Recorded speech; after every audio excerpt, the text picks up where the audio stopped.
warahmatullahi wabarakatuh. Selamat datang di video pembelajaran daring di Bimbel Atlantik. Oke, kita langsung aja ya.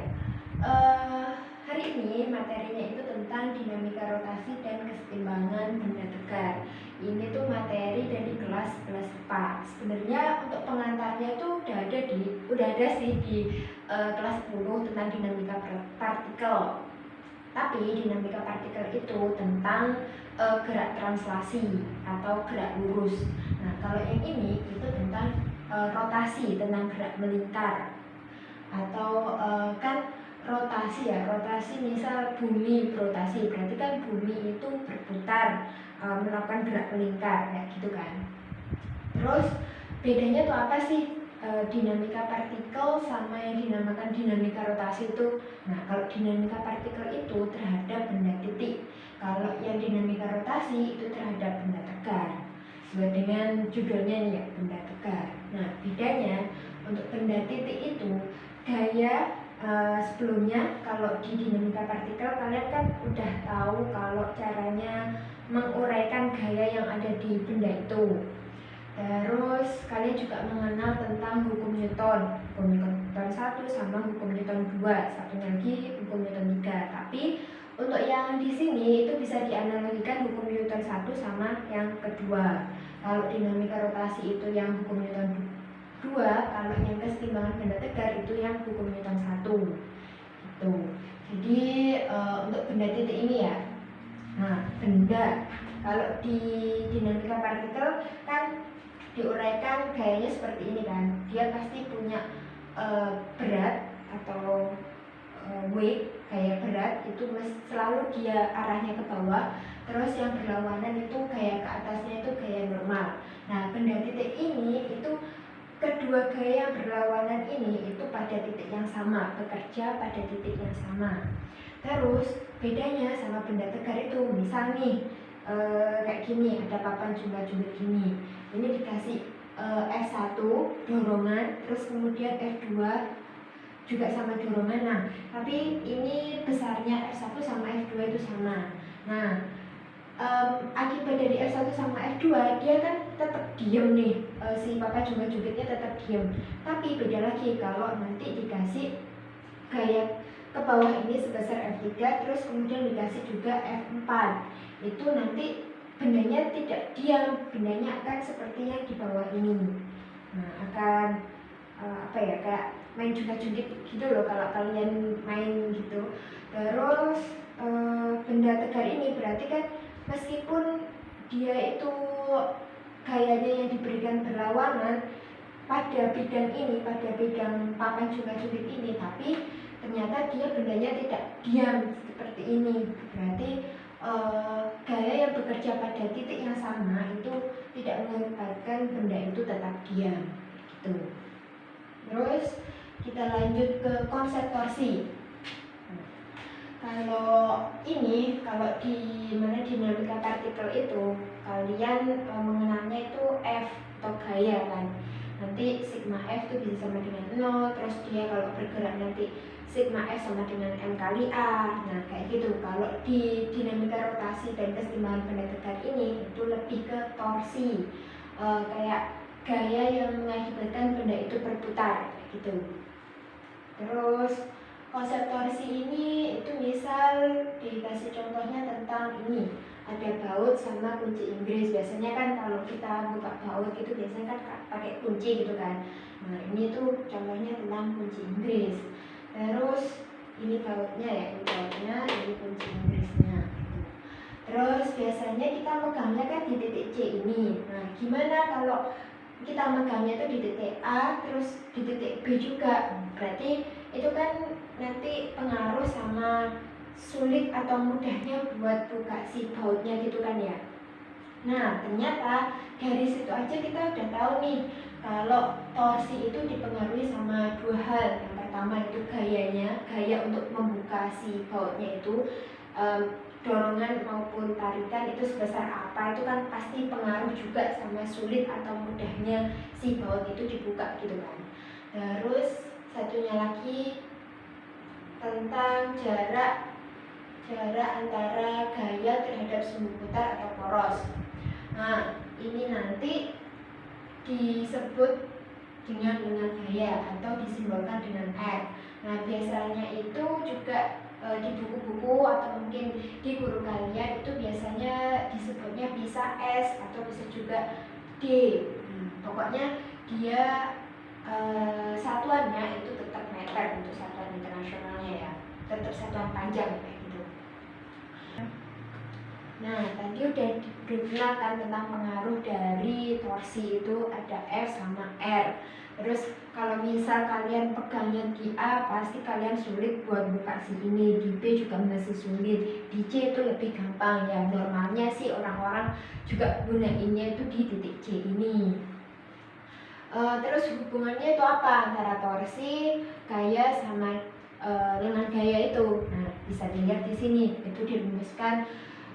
Ini itu bacanya tau ya, itu lambangnya dari torsi. Tau sama dengan F cross R.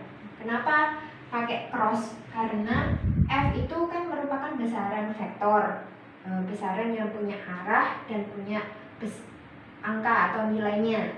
Terus R juga sama, dia juga punya besaran, punya nilai, dan punya arah. Jadi perkalian antara dua vektor itu juga menghasilkan besaran vektor. Itu berarti si to ini atau si torsi ini itu termasuk besaran vektor. Itu. Terus ini tentang gaya-gayanya ya. Antara F1, F2 sama F3 itu misal nilainya itu sama 10 Newton. Tapi apa sih yang membedakan F1, F2 sama F3 ini? Nah, F1, F2, F3 ini itu dibedakan dengan sudut antara lengan gaya ini terhadap si poros terhadap si lengan gayanya. Sudut F ini antara lengan gayanya gitu. Nah, untuk F1 ini dia kurang dari 90 kan ya, sudut lancip. Terus kalau yang F2 dia tegak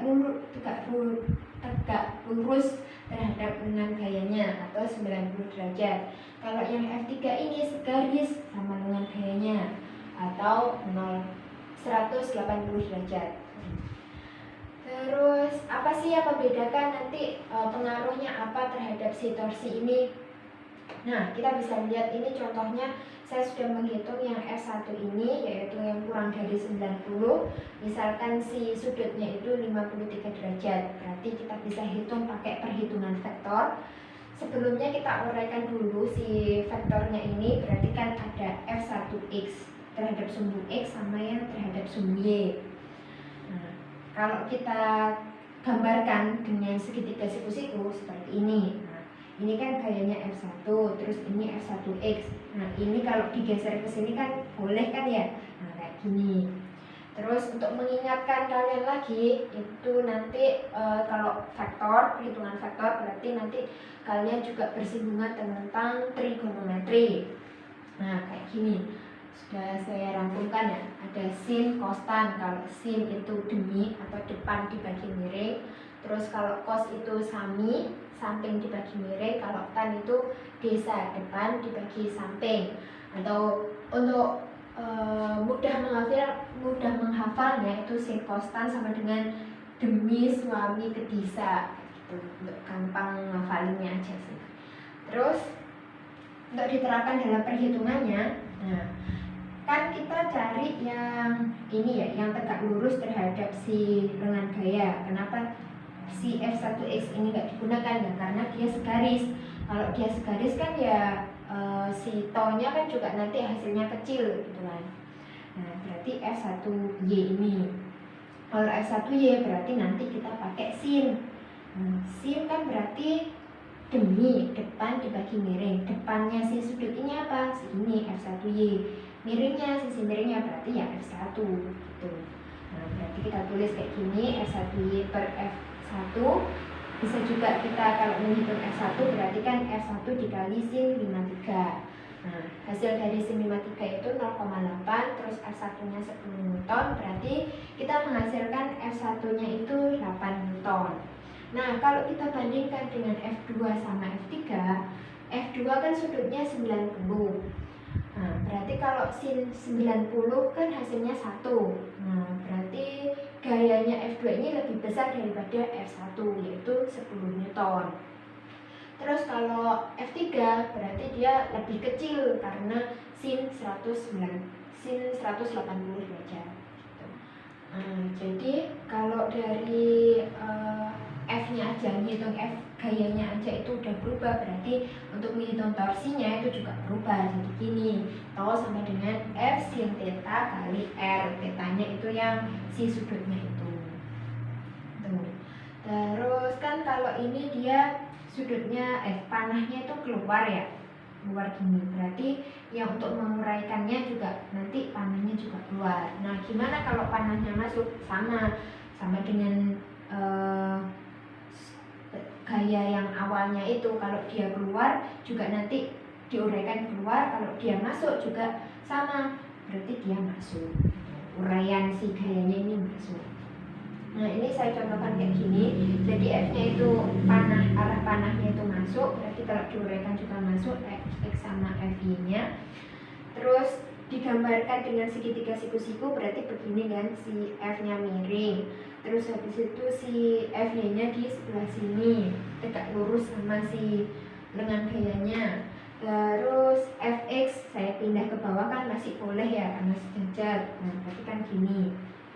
Terus kita cari FY kan, ingat ya, tegak lurus, harus tegak lurus sama si lengan gayanya. Berarti kita pakai cos. Kalau tadi kita pakai sin, sekarang kita pakai cos. Cos theta sama dengan cos. Ingat cos itu sami, samping dibagi miring. Sampingnya kan FY, karena kita cari FY-nya, miringnya si F. Nah, kayak gini. Berarti kalau cari FY sama dengan F kali cos theta. Terus selanjutnya kalau cari nilai torsinya, F cos theta kali R. Nah, itu sih berarti tergantung sama F untuk nilai torsi ya, tergantung sama F, R-nya berapa, sama sudutnya juga, itu juga pengaruh.